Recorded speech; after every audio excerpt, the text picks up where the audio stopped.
Results for the last Hong Kong Certificate of Education examination will be out tomorrow. More than 26,000 candidates sat the exam. They were all self-study students, since local schools have already switched to a new curriculum. Evelina Leung reports.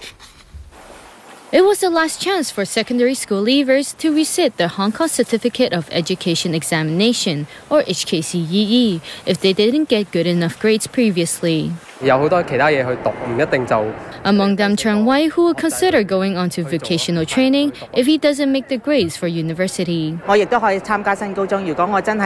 Yaoping, who first sat the HKCEE years ago, says she will consider sitting the new exam under the new curriculum if her grades still aren't good enough. The candidates all had to study on their own, since schools have already switched to the new curriculum. Most of them were students who sat the exam last year. The youngest is 13 years old and the oldest 65 years old. Close to 30% passed in 5 subjects, including Chinese and English.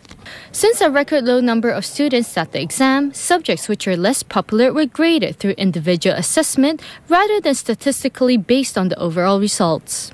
Chen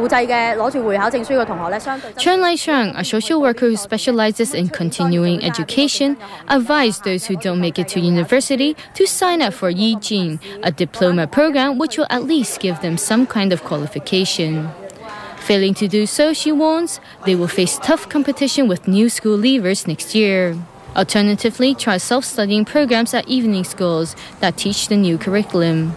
The Hong Kong Examinations and Assessment Authority, meanwhile, is moving on after running the HKCEE for 34 years. It was designed for a 5-year secondary school education. Now, of course, we are now moving on to this so-called 3+3. 3-year junior secondary and 3-year senior secondary. It's a new curriculum now, so we are now developing something equally good, the Hong Kong DSE for next year.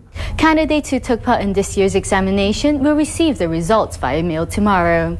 They will also be able to check the results on the Hong Kong Examinations and Assessment Authority's website. Evelina Leung, TVB News.